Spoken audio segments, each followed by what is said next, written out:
바울은 에베소에서 예수 그리스도 복음을 증거하는데 하나님의 은혜 가운데 참 많은 능력과 또 이 병고침의 역사와 또 귀신들이 떠나가고 또 마술사들이 회개해서 에베소에 속한 여러 마술사들이 자기가 가지고 있는 그 마술에 관련된 책들을 가지고 와서 막 불사르고, 그래서 놀라운 회심의 역사가, 부흥의 역사가 일어났어요.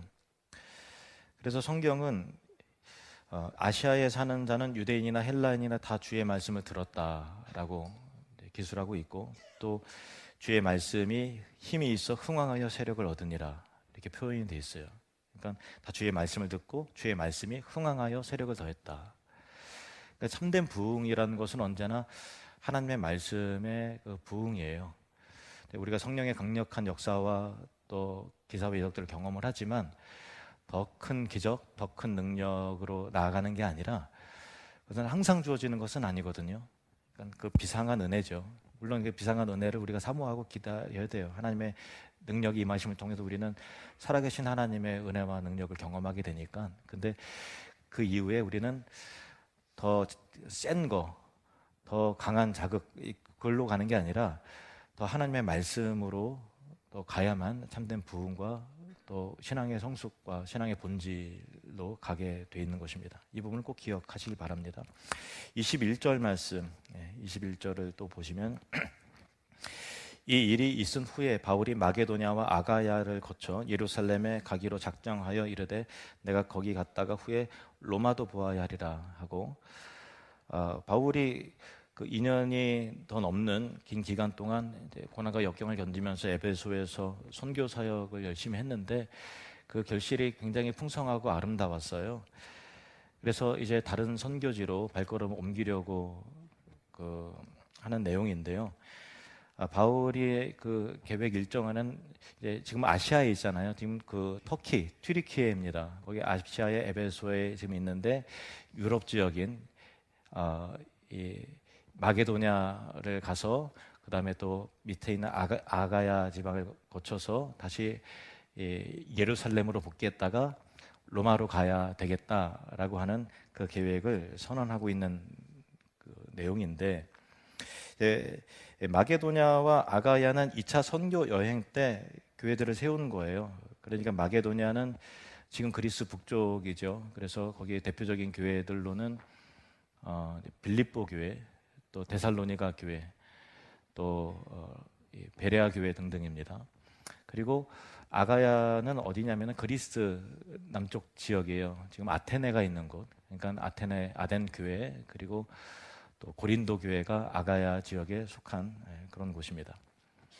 그래서 자신이 세운 교회들을 차례로 재방문해서 그들의 믿음을 북돋아주고 예루살렘으로 복귀했다가 로마 제국의 심장인 그 수도 로마를 향해 가려는 것이 바울의 선교 목적이었던 것이죠. 그래서 내가 거기 갔다가 후에 로마도 보아야 하리라, 로마도 내가 후에 보아야 하리라라고 하는 것은 죽기 전에 버킷리스트로 내가 그 로마 관광을 꼭 해야 되겠다, 뭐 그런 게 아니라 자신의 남은 생애를 던질 그 마지막 선교지로 삼았다는 그 선포입니다. 이 짧은 선포는 바울의 위대한 로마 선교 비전 선포로 일컬어지는데요. 우리도 하나님 나라를 향한 비전이 있어야 되죠. 그래서 내가 돈 많이 벌어서 해변가를 거닐면서 조개줍기를 하고 또 여유 있고 또 안락한 노후 생활을 보내야지라고 하는 어떤 그런 그 꿈이 다들 있으시겠지만 그게 참된 비전이 아니라, 뭐 그런 꿈을 꿀 수는 있겠죠. 우리가 지치고 고단하고 힘든 삶을 사니까 여유 있고 또 안락하고 안전하고 평화로운 삶을 살고 싶은 욕구야 다들 있겠죠. 그렇지만은 그럼에도 불구하고 하나님 나라를 향한 주님의 영광을 위해서 끝까지 내가 늙어서도 그렇게 살아야 되겠다, 주님의 영광을 위해서, 주의 나라를 위해서, 선교를 위해서 비전을 품고 살아야 되겠다, 그게 참된 비전이죠. 그런 비전의 사람이 되시기를 축복합니다. 우리말 성경에는 생략이 되었지만은 본문을 원문으로 보면 바울이 그냥 작정했다고 되어 있지 않고 성령 안에서 작정했다고 되어 있어요. 바울이 2차 선교 여행 마무리 시점에서 에베소를 에다가 떠날 때 에베소 사람들이 이곳에 남아서 복음을 좀 전해달라고 했을 때 그때 바울이 했던 말 기억하시죠? 내가 하나님이 허락하시면 다시 이곳에 올 것이다 라고 말하잖아요. 그러니까 아무리 선한 계획을 세웠어도 바울은 이런 관점이 있었어요. 성령이 막으시면 막히는 거고 성령이 여시면 열리는 거다라는 거예요. 하나님의 주권이 하나님께서 허락하셔야만 될 수 있는 일들이라는 거죠. 그래서 자신의 계획을 절대로 호언장담하는 그 유형의 사람이 아니었거든요. 그러니까 바울이 내가 후에도 로마도 보아야 하리라 라고 하는 것은 단순히 개인적인 어떤 그 계획에 관한 게 아니라 성령 안에서 선포하는 비전이었다는 거예요. 성령 안에서. 바울의 비전은 개인적인 생각에 따라 정한 목표가 아니었고 선교 여정 가운데 늘 성령님과 동행하면서 성령의 감동, 성령의 음성을 들으면서 그 하나님의 감동에 의해서 남은 생애를, 자신의 생명을 더욱 주님께 가치 있게 드리기 위한 성령 안에서 주어진 선교적 비전이었던 것입니다. 사도행전 자체가 성령 행전이죠. 교회 안에 성령이 부어지고 성령의 이끄심을 따라서 성령 안에서 하나님 나라를 꿈꾸고 또 하나님 나라를 기대하는 사람들에 의해서 하나님 나라 확장이 이루어지는 거거든요. 그러니까 예수 믿는 사람들은 다 성령의 사람이고 비전의 사람입니다.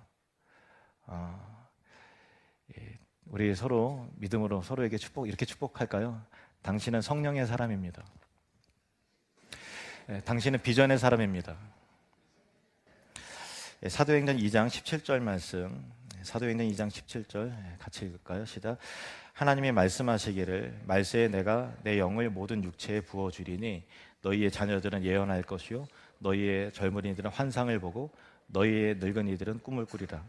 오순절 성령 세례가 임한 다음에 베드로가 요엘서 말씀을 인용해서 설교했던 내용인데 너희 젊은이들은 환상을 보고 너희 늙은이들은 꿈을 꾸리라. 그러니까 늙은이들은 무슨 소망이 있겠어요? 그냥 아까 얘기했던 것 같이 안락하게 병들지 않고 편안하게 잘 살고 자식들 잘 내게면 좋겠다 이런 꿈은 다 같잖아요. 그런데 예수 안에 있는 사람은 늙어서도 심장이 뜨겁다는 거예요. 하나님 나라를 위한 소망이 가득한 거예요. 그러니까 기도 제목이 항상 있어요. 열방을 향한, 주의 나라를 향한, 교회를 향한, 복음을 향한, 영혼 구원을 향한, 예수 그리스도를 위한 그 심장이 뜨거운 거죠. 늙어서도 심장이 뜨거운 사람, 늙어서도 계속 하나님 나라를 꿈꾸는 사람, 얼마나 멋있어요. 성령의 사람이라는 거예요. 그런 사람들에 의해서 하나님 나라가 확장이 되는 거죠. 우리가 인생을 살아가면서 자신의 계획을 세워나가는 건 참 중요해요. 목표를 세우고 그래서 어떻게 진행할까 단계와 계획을 세워나가는 게 굉장히 중요합니다. 근데 그것보다 더 중요한 게 있어요. 그게 뭐냐면은 성령님과 교통하고 성령의 인도하심을 받아서 살아가는 거예요. 내가 이렇게 해서 이 사업을 하고 이 단계에 이르면 이렇게 되겠지. 이렇게 물론 할 수 있죠. 그런 계획 세우는 것도 중요합니다. 그렇지만은 그것이 주님 안에서 주어진 것이냐 물어봐야 되는 거죠.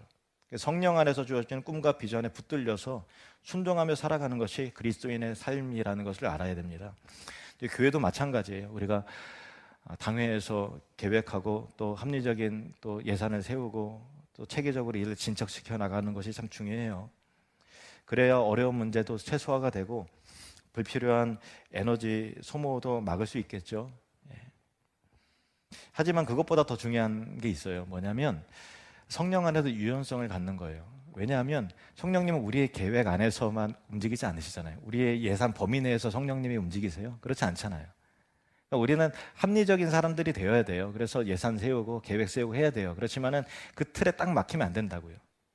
성령께서 이끄심에 예민하게 반응해서 전혀 계획에 없던 일을 할지라도 기꺼이 순종하며 나아갈 때 우리의 생각을 뛰어넘은 하나님의 역사와 능력을 경험하게 되는 거죠. 여러분의 인생도 마찬가지예요. 여러분의 삶의 패턴들이 있을 거 아니에요. 그런데 새로운 일들을 기대해야 된다고요. 하나님께서 새롭게 이끌어 가시는 그 방향에 대해서 예민하게 반응할 줄 알아야 되고 순종할 수 있는 심령이 되어야 된다는 거예요. 그냥 살아왔던 대로 계속 살아가시게요? 늘 했던 대로 내 계획 안에서 그렇게 움직여지길 원하십니까? 그렇지 않잖아요. 우리의 생각 너머에서 일하시는 분, 우리의 기대 밖에서 일하시는 성령의 역사, 우리가 꿈꿔야 될 줄로 믿습니다. 그런 유연성이 있어야 되는 거죠. 그래서 교회는 성령의 인도하심을 받고 성령 안에서 유연성을 갖고 성령의 감동으로 주어지는 비전을 품고 순종하는 교회가 될 때 그 교회를 통해서 하나님의 능력과 임재와 영광이 나타나는 거예요. 그리고 그의 나라가 능력 있게 확장되는 것이죠. 우리 하늘이름 교회가 그런 교회가 되기를 주의 이름으로 축복합니다.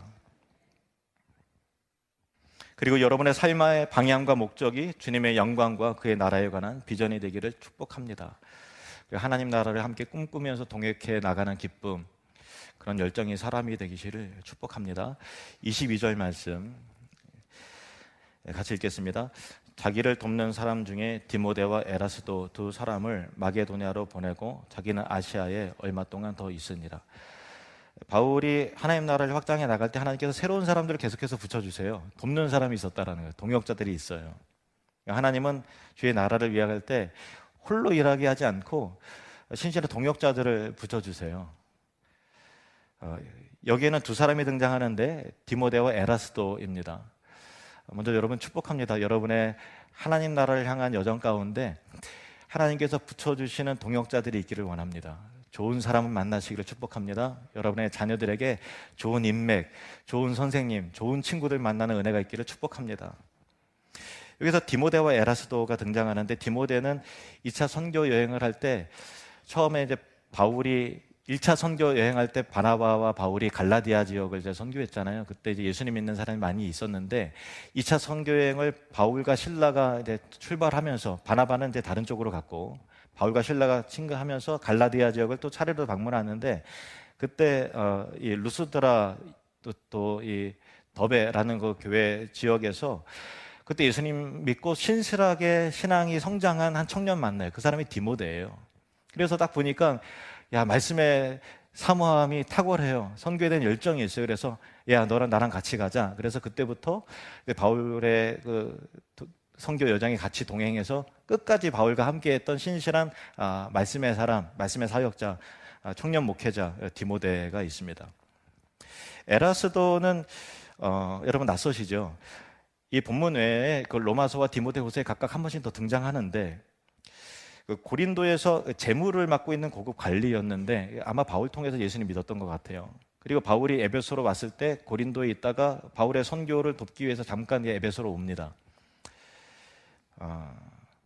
로마서 16장 23절, 나와 온 교회를 돌봐주는 가이오도 너희에게 문안하고, 이 성은 이제 고린도를 말하는 겁니다. 이 성의 재무관 에라스도, 여기 또 등장하죠. 에라스도와 한 형제 구아도도 너희에게 문안하느니라. 그러니까 에라스도는 행정일, 이제 물질을 담당하는 그 재무관이었기 때문에 그의 직업과 은사에 따라서 바울의 선교에 있어서 재무 관리를 아마 도왔을 거예요. 바울은 조금 전에 언급했듯이 마게도냐와 아가야에 있는 교회들을 이제 차례로 재방문을 하고, 예루살렘 갔다가 로마로 갔다가 로마로 가는 거죠. 예루살렘에 갔다가 로마로 가려고 하는데 자기보다 앞서서 디모데와 에라스도를 먼저 보내요. 신약 성경이 정말 재밌는 이유는 뭐냐면, 복음서와 사도행전은 역사서잖아요. 역사의 시간의 흐름에 따라 딱 진행이 되는데, 그 상황과 사건 가운데서 바울이 또 여러 사도들이 서신서를 써요. 그 격가지로 서신서들이 쭉쭉 있어요. 그 생선에 뼈대가 있고 그 가시가 있는 것처럼. 그래서 여러 서신서와 사도행전을 종합적으로 읽어보면서 퍼즐 마트를 끼워 맞추면 우리가 사도행전 따로 읽고 서신서만 따로 읽었을 때 미처 생각하지 못했던 그 입체적인 상황들이 눈에 싹 들어와요. 그래서 굉장히 재밌습니다. 그 입체적인 얘기를 좀 말씀을 좀 드리려고 하는데, 좀 딱딱하고 어려울 수는 있으나 집중 잘 한번 해보세요. 왜냐하면 우리가 그냥 혼자 성경을 읽을 때 안 보였던 부분들이 보이기 때문에 그런 거거든요. 바울이 아시아의 에베소 선교를 이제 마무리하면서 디모데와 에라스도를 마게도냐로 먼저 보내잖아요. 그리고 그 직후에 아가야에 있는 고린도 교회가 바울 선생님이 고린도 교회 난리 났습니다. 장난 아닙니다. 뭐 분쟁이 있고 여러 가지 일들이 있어요. 뭐 그런 소문이 들린 거예요. 그래서 안타까운 마음을 품고서 고린도 교회를 향해서 에베소에 있던 바울이 거의 말미에 편지를 씁니다. 그게 고린도 전서예요. 그래서 고린도 전서에는 고린도 교회에 일어난 여러 가지 그 분열의 문제, 또 여러 가지 문제들을 해결해주고, 이 문제에 대해서 이렇게 대처를 하고 이렇게 이것이 하나님 뜻이다라는 것들을 다룹니다. 그리고 나서 편지를 마무리하면서 지금 디모데와 에라스도를 보냈잖아요. 그거에 관련된 내용을 맨 마지막에 덧붙이는데 고린도전서 제일 마지막 장이 16장에 이렇게 나와 있어요. 성도를 위하는 연보는 헌금입니다. 연보에 관하여는 내가 갈라디아 교회들에게 명한 것 같이 너희도 그렇게 하라. 매주 첫날이라는 것은 주일을 말하는 것입니다. 주일 예배 드릴 때 너희 각 사람이 수입에 따라 모아줘. 수입에 따라서 헌금을 하는데 내가 갈 때에 연보를 하지 않게 하라. 내가 이를 때 너희가 인정한 사람에게 편지를 주어 너희의 은혜라는 것은 이제 연보죠. 은혜를 예루살렘으로 가지고 가게 하리니 만일 나도 가는 것이 합당하면 그들이 나와 함께 가리라. 내가 마게도냐를 지날 터이니 마게도냐를 지난 후에 너희에게로 가서 아가야 너희에게로 고린도에 가서 너희와 함께 머물며 겨울을 지낼 듯도 하니 이는 너희가 나를 내가 갈 곳으로 보내어 주게 하려 함이라. 이제는 지나는 길에 너희 보기를 원하지 아니하노니 만일 주께서 허락하시면 얼마 동안 너희와 함께 머물기를 바람이라. 내가 오순절까지 에베소에 머물려 함은, 여기 대목이 이제 좀 주목하셔야 돼요. 내가 오순절까지 에베소에 머물려 함은 내게 광대하고 유효한 문이 열렸으나 대적하는 자가 많음이라. 디모데가 이르거든 너희는 조심하여 두려움이 없이 너희 가운데 있게 하라. 이는 그도 나와 함께 주의 일에 힘쓰는 자임이라. 이 편지를 보내요. 예. 근데 이게 무슨 얘기인가 하면 제가 또 다시 정리를 합니다. 예. 오늘 새로 오신 분도 계시고 오랜만에 오신 분도 계시고 우리 꿈터 애들도 있어서 내가 설교를 이렇게 어렵게 준비했을까 하고서 좀 후회를 좀 하고 있어요. 근데 그래도 한번 귀를 기울여 주시기 바래요. 속상합니다. 이렇게 어렵게 했을까? 근데 무슨 말인가 하면 예루살렘 교회가 여러 가지로 이제 어려움을 겪는 상황이에요. 예루살렘 교회가 너무나 경제적으로 힘든 상황이에요.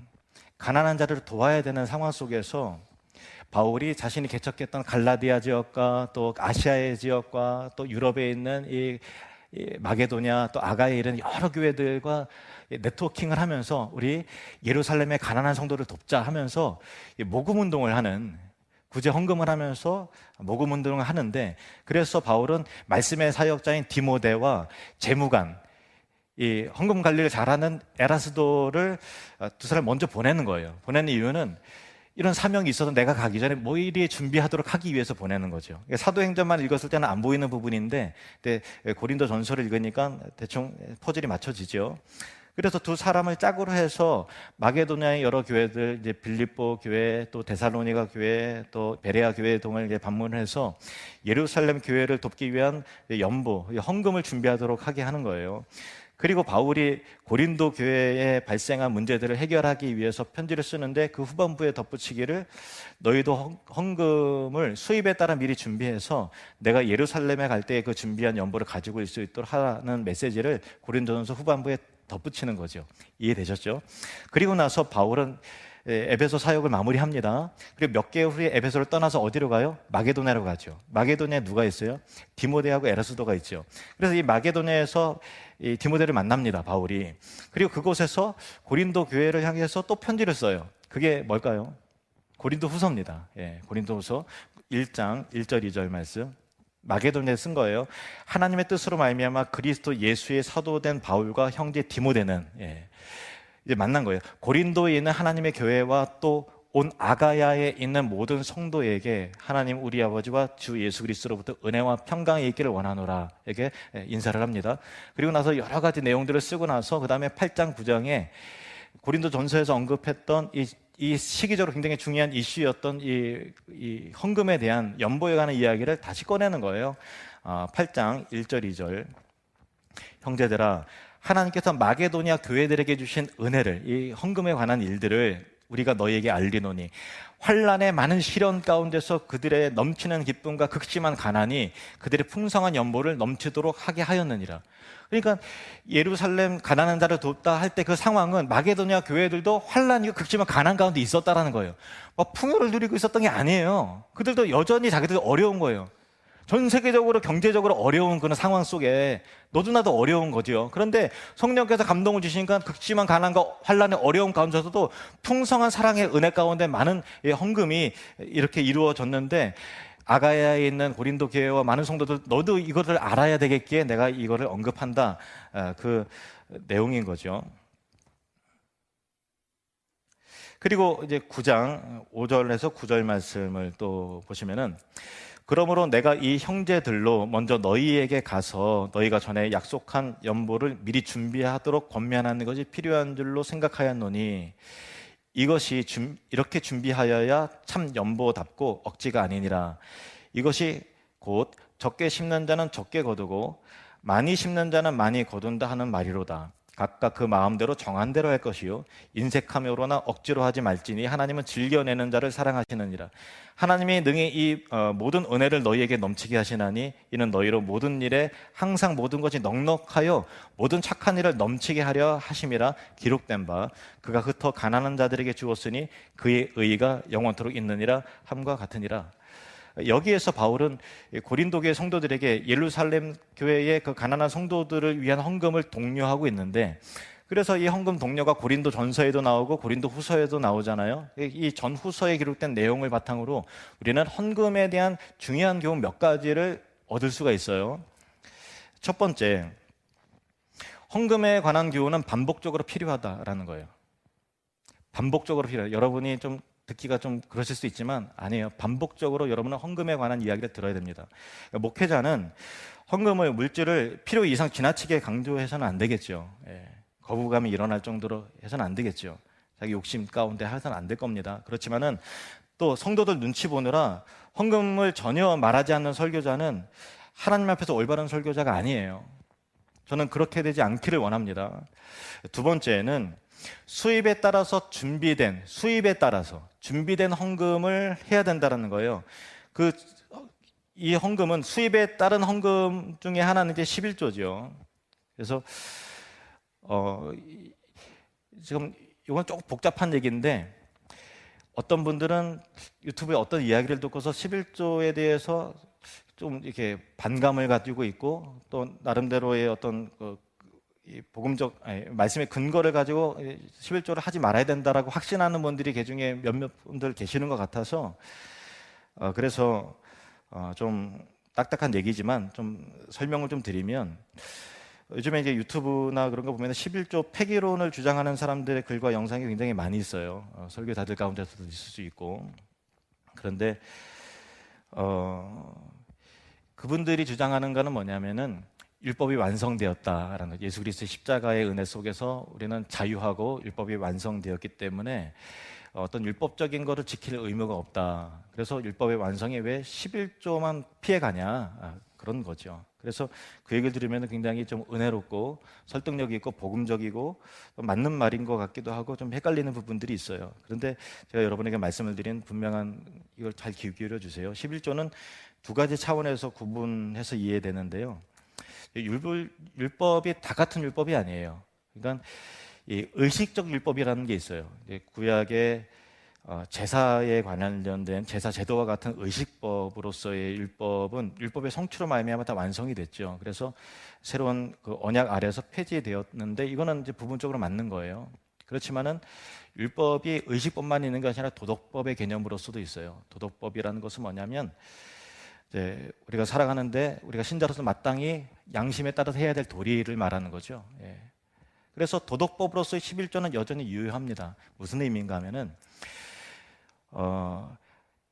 구약시대 율법으로서의 율법시대 때 11조는 이제 하나님의 일들을 전담하는 레위인이라는 그 제사장들이 그 일들을 전념할 수 있도록 하게 하는 역할을 하는데 가장 중요한 일들을 했어요.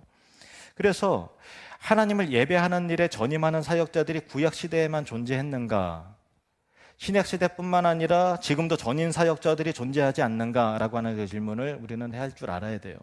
고아와 과부와 같이 구제가 필요한 사람들이 구약시대뿐만 아니라 지금도 존재하지 않느냐라고 하는 거예요. 그래서 교회와 예배를 위한, 선교를 위한 전임 사역자가 지금도 존재하기 때문에 의식법으로서의 개념이 아니라 도덕법으로서 함께 교회를 세워나가고, 말씀의 사역들이, 선교사들이, 또 주의 종들이 이 일에 전념할 수 있도록 하게 하는 그 도덕법으로서의 율례의 의미로는 지금도 유효하다는 겁니다. 그래서 16세기 종교 개혁자들 가운데서 그 당시 이단으로 분류되었던 제세례파는 율법에 완성되게 11조 폐지 이렇게 했어요. 그런데 이들을 제외하고 우리의 장로교의 근간과 뿌리가 되는 찌빙글리라든가 장 깔뱅, 존 칼빈 같은 분들은 모두 11조를 도덕법적 개념으로 가르쳤고, 그 가르침에 따라서 개혁교회들, 장로교회들, 또 개신교들은 역사적으로 적극적으로 그 개념을 실천했던 교회 전통인 거예요.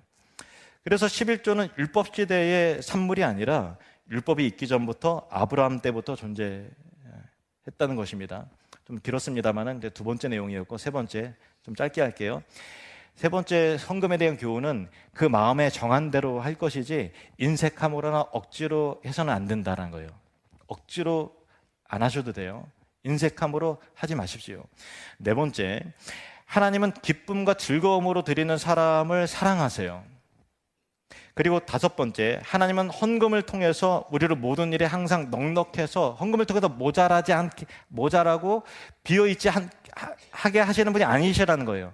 더 넉넉하게 채워주시고, 그러므로 말미암아 모든 착한 일을 넘치도록 하게 하시려는 하나님의 뜻이 있다라는 거죠. 여섯 번째, 마지막으로, 하나님의 마음에 합한 헌금은 하나님의 영원토록 기억하십니다. 바울이 아시아의 에베소에서 고린도 전서를 쓰고, 또 이제 마게도냐로 건너가서 고린도 후서를 또 쓰고, 아가야의 고린도 교회를 방문합니다. 그리고 그곳에서 그토록 가고자 했던 그 로마의 성도들을 향해서 편지를 쓰는데, 이 편지가 로마서예요. 그러니까 에베소에서는 고린도 전서 쓰고, 마게도냐에서는 고린도 후서 쓰고, 또 고린도에서 와서는 로마서를 씁니다. 여기에도 이런 내용이 있어요. 로마서 15장 22절에서 26절. 또 퍼즐 한 조각 한번 맞춰봅시다. 그러므로 또한 내가 너희에게 가려 하던 것이 여러 번 막혔더니 이제는 이 지방에 일할 곳이 없고, 또 여러 해 전부터 언제든지 서반하는 스페인입니다. 서반으로 갈 때에 너희에게 가기를 바라고 있었으니, 이는 지나가는 길에 너희를 보고 먼저 너희와 사귐으로 얼마간 기쁨을 가진 후에 너희가 그리로 보내주기를 바람이라. 그러나 이제는 내가 성도를 섬기는 일로 예루살렘에 가노니, 이 성도를 섬긴다는 것은 성도들의 연보를 말하는 거예요.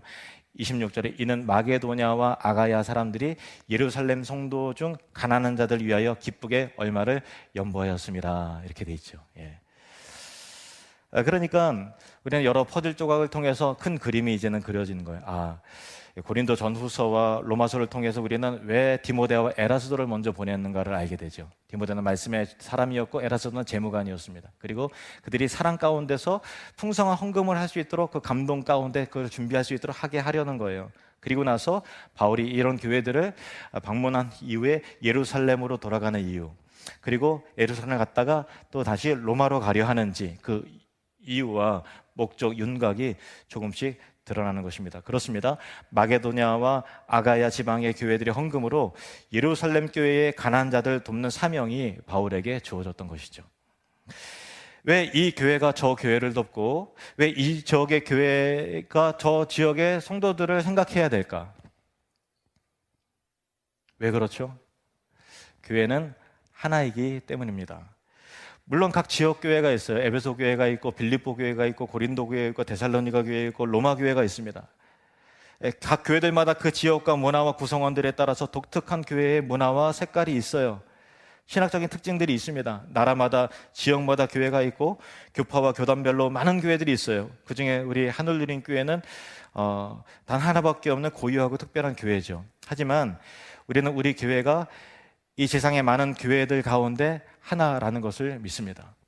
그리고 그 교회들은 모두 예수 그리스도 십자가 복음으로 연결이 되었고, 교회는 우리의 생각보다 훨씬 더 크다라는 것을 알아야 돼요. 여러분, 교회는 여러분의 생각, 우리의 생각보다 훨씬 더 큽니다. 좁은 교회론에 갇혀 있지 마시고 넓은 하나님 나라의 교회론을 갖길 바랍니다. 하나님의 시선에서 교회를 생각하시고, 예수 그리스도의 마음으로 교회를 볼 수 있는 하나님 나라의 시각을 갖는 비전의 사람들이 되시기를 축복합니다. 바울은 여러 지역의 교회들을 연결시키고 있어요. 네트워킹 시키고 있어요. 물질과 사랑과 관심과 기도를 연결시키고 있습니다. 그 연결이 그들을 성숙시키는 거예요.